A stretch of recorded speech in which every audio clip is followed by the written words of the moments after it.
Just because everyone else says it's so doesn't mean it's so, and just because you say it's so doesn't mean it's so. Because everyone is doing it doesn't mean it's right. One thing I teach my graduates is I don't teach them what to think, I teach them how to think. And it's really important to be able to think for yourself rather than just accepting, number one, your previous knowledge, and accepting what everyone else says or their views and opinions. As the great Einstein says, imagination is more important than education, because education can be defining and is a constant where imagination is open and continually evolving and growing. And because you know so much, sometimes that gets in the way of you learning much, much more. The biggest barrier to learning is knowing, and we've all been there. And if someone contradicts your opinion or contradicts your knowledge or your conviction or your belief, then the first reactive response is to defend it and try to justify it. What if we just took all of our knowledge out of our head, wrapped it up, put it aside, and started afresh and started seeing the world for what it is rather than what we think it is? And the exercise profession is full of opinions, as you know, particularly now that we're all connected through social media, and everyone has an opinion about everything. And you know what they say about opinions? Everybody has one, and opinions are like bottoms. Everyone has one, and most of them smell not so nice. So sometimes it's important for you to do an evaluation on your own opinion and to go through a justification process of why am I saying what I'm saying? Am I saying it because everyone else is saying it? Am I saying it because I've said it so much in the past? Then I'm saying it because I believe in it, and it's no longer an opinion, it's not even a belief, now it's a conviction, which means I will defend it. And that's that learning process of when you hear something, you may take it on and then it's an opinion of yours, and then the more you say it, then that embeds themselves into your mindset, and you think now it becomes a belief, and then it becomes a part of your DNA, and it becomes a conviction. And it doesn't necessarily have to be the truth, it's just what you're emotionally attached to. And you're going to hear lots of different things in the profession, the exercise profession, catch by phrases, and I'm going to cover some of them in this session. And this isn't about giving you answers, but this is just about getting you to think and to question maybe your past or current knowledge, and most importantly, the future knowledge that you're going to, how can you say, take ownership of. It's very important that when it comes to knowledge, you don't take full ownership, you grab it and you use it, and then you dispose of it if it becomes useless to you, or you realise that maybe it wasn't exactly correct. And you hear these things floating around. The first one, for example, I hear a lot of is results is 80% nutrition. Well, I always like to go through the process of justification by going to the numbers. So how can we justify that from a numerical point of view, from a factual point of view, from a defendable point of view, from a tangible point of view, rather than an airy-fairy number that's floating around the universe, and we say, oh my, it's 80%. 80% of results are nutrition and 20% is exercise. So the first question is 80% of what? Now, if you say 80%, it has to be 80% of a tangible thing, or an amount. If I say 50% of my apple, then there's an apple, and I cut it in half, and it's 50%. It's actually easily measurable and justifiable, and it's tangible, and I can see it, and I can measure it. So when I say, when you hear 80% of results, what are you talking about when you say results? Is results calories? Is it fat loss? Is it weight loss? Is it growth? Is it muscle gain? Is it metabolism? Is it macronutrients? Is it micronutrients? 80% of results is nutrition. And what part of nutrition are we talking about? Is the macronutrients? Is the substrates of energy? Is it the molecular structure? Is the micronutrients of it? What actually is 80% of what? 80% of what, and what part of nutrition, and what part of results? And 20% of exercise, what part of exercise? Is it distance? Is it intensity? Is it duration? Is it calories or energy expenditure? Or is it workload? Or what actually is it? And you find that you get a lot of blank faces. Yes, blank faces, because they just say it. And because everyone says it, then they just believe it. And what's important, I'm not saying that it's right or wrong or true or false. I'm just saying is that it's undefendable. I've never come across anyone who, is it based on a research study? What study is it? Who published it? Where was it published? And what did they actually measure? What was the methodology? What was the results? What was the statistical analysis? And what was the interpretation of the results and the application of it? But that doesn't exist. What people just go around and they just say these things and they attach a number to it. 80% of results are nutrition. And I have never been able to get anyone to explain to me in detail 80% of what. Now, if I have a lock, a combination lock, and there's 6 numbers, which one of the numbers is the most important? Is the first number, the 80%, the most important number, and 20% is all the other numbers? Or is it the last number? Is that the most important number? Or is that 80% of the results? Each one of those numbers, which one is most important? Which one contributes? Well, they're all important because without one, the other 5 don't work anyway. If I am a race car driver in the Formula 1 and I win the Formula 1 race car championship of the world, and you say, hey, how come your car goes so fast? And I say it's 80% of the speed is petrol. Yes, 20% engine, 80% petrol. Well, you'd think that's kind of weird. 80% petrol, 20% engine. Well, one doesn't go without the other. One's no more important than the other because one doesn't work with the other. The speed of the engine or the car is 80% the steering wheel, or is it the wheels, or is it the carburetor, is the ignition, is the electrical circuit? What is it? Well, all of it's important, all the combinations. So to put a tangible number or percentage on the importance of one thing over the other in a complex process, particularly in the body, the physiology of the body, and the macronutrient and micronutrient of nutrition, to put a number on it is a little bit delusional and very, how can you say, naive. So just be careful that you don't go around saying naive things that can come across as stupid things to maybe high-level thinking people, or more intelligent people, or more educated people. And just be careful. When something comes out of your mouth, you have to self-justify it to yourself to take ownership of it. If you can't self-justify it and break it down, defend it, then my suggestion is don't say things that you don't really know about. And most people say far more than what they know. So the 80-20 rule is quite interesting, and people say, hey, you can't outwalk the fork.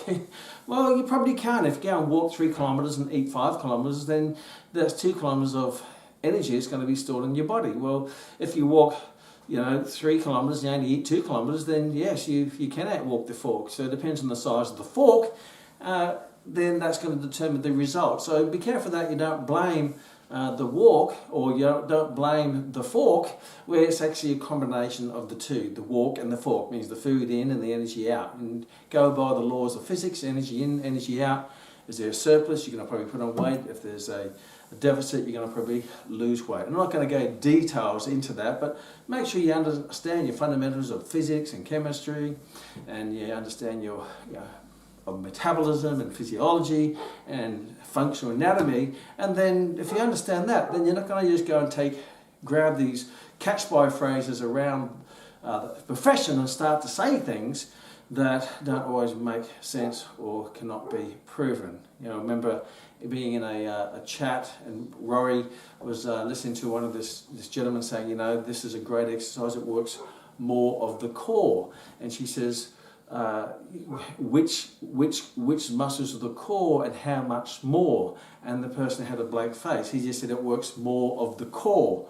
Which ones, which core muscles, and how much more? And you could even go to another level, is how is that measured? Was it measured by EMG, electrical myographical energy? Was it measured by some form of force plate of development of muscular force? How is it measured? And you probably find it wasn't measured at all.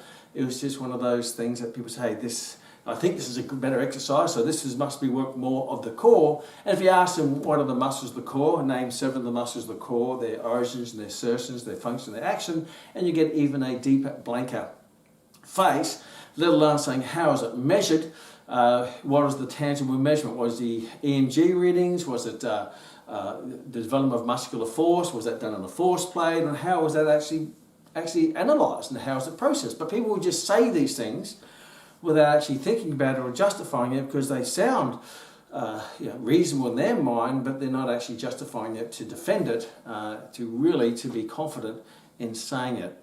So I don't want you to be one of those people to be saying things saying more than what you know, and then saying things that cannot be defended, where you can't back up with either research or an anatomical process or a macronutrient process or a physiological process to be able to justify it.